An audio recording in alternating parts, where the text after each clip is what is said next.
ازيكم عاملين ايه؟ النهارده هنعمل مع بعض تورته فوم اللي هي الفيك كيك. هنعملكم ازاي اللي احنا نقدر نغطيها ونشتغل عليها.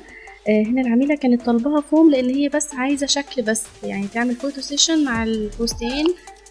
وبعد كده هي مش محتاجاها في حاجه. هنبدا اللي احنا هنغطي الكيك مع بعض. هوريكم الطريقه اللي احنا بنغطي بيها كسمك الكيك، التفاصيل بتاعه التغطيه. بصوا بقى، هنا انا هغطي الكيكه.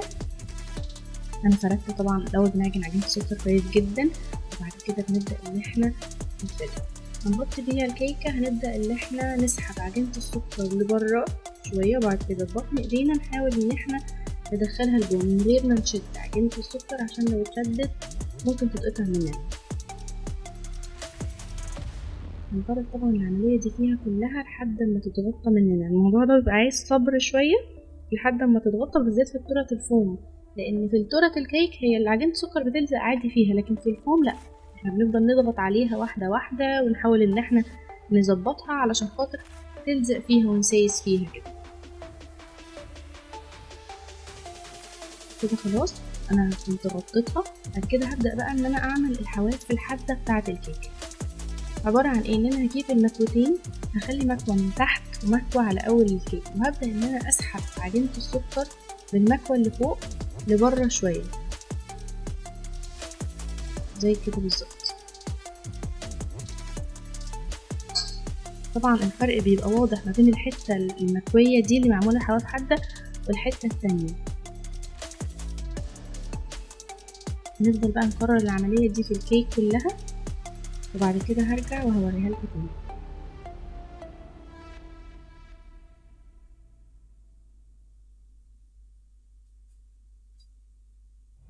كده انا خلصتها كلها حته واحده، مفيهاش حته نازله وحته طالعه، معموله شارب ايدج مظبوط. نبدا بقى نشتغل على الكيك.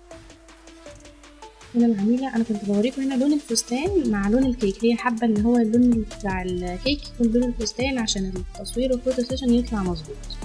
فاحنا غطيناها ليموني زي الكيك بالظبط، نفس درجة الفستان. هنبدأ بقى نلزق عليها الحاجات اللي هي عايزاها. طبعا كل الحاجات دي ورق شكل، يعني إن هي تورته فوم مش هتتاكل.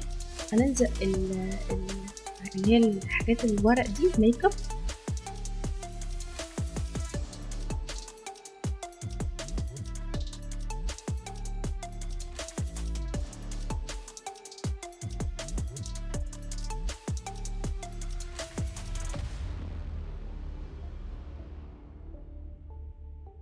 بس الاول قبل ما هنلزق هنعمل بوردر بين الكيك وبين البورد، علشان خاطر انا بحس ان هي فيها حاجه كده غلط.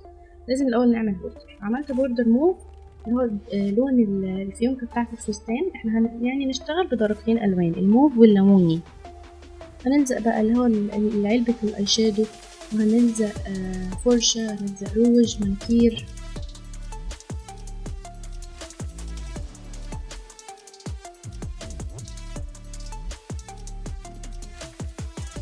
روج. لو عايزين الورقه بتاعه الحاجات دي يعني كتصميم، ممكن انزلها لكم في الديسكربشن كمان معانا، عشان تبقى معاكم الكيك بالطباعيه كده سهله، اي حد ممكن ان هو يعملها، يعني مفيهاش تفاصيل بعجينه السكر كتير. طبعا انتوا ممكن تعملوها كيك. هنا عملت فيونكه لونها موف، يعني انا كان في واحده مكرون في الكيك الاصليه فاحنا شلناها، فقلت لا عشان ما تبقاش فاضيه، فعملت فيونكه موف نفس الفيونكه بتاعه الفستق. نبدا بقى نرص الحاجات اللي فوق. نرص، نحط صباع روج، هي ناشفه طبعا لان هي فوم. منكير مثلا،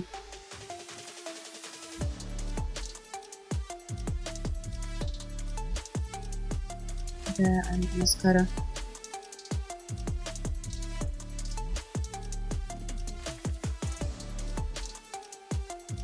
العميلة كانت طالبة ان هي تحط صور شخصية ليها، احنا هنضيفها.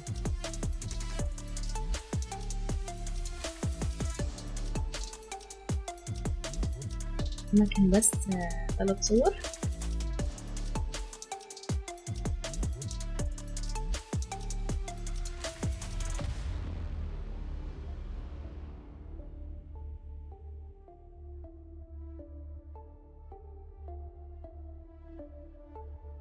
كده انا رصيت كل الصور.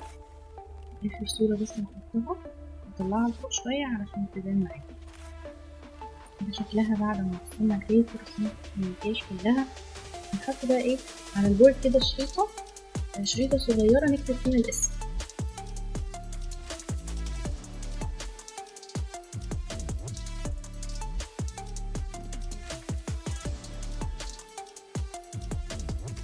اسمها نوفا، عملت الحروف باللون الموف، عملت الشريطة بالليمون.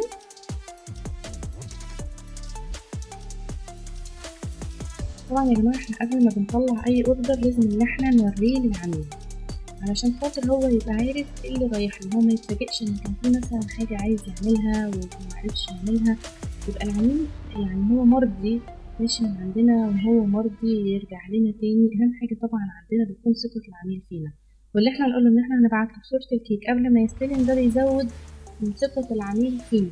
طبعا قبل ما يستلم بفترة اللي هو خلاص قال تمام عليها فاحنا بنبعتها. مثلا عايز يضيف حاجة، عايز يزود حاجة، عايز يشيل حاجة، خلاص كده كل حاجة تمام. عشان بس ساعات بتبقى في عملاء في دماغهم حاجة معينة واحنا بنبقى فهمنا حاجة معينة، فممكن احنا الاتنين ما نبقاش وصلنا لنفس الحاجة، فلازم احنا والعميل نكون على اتصال مع بعض لحد الاوردر ما يخرج من عندنا.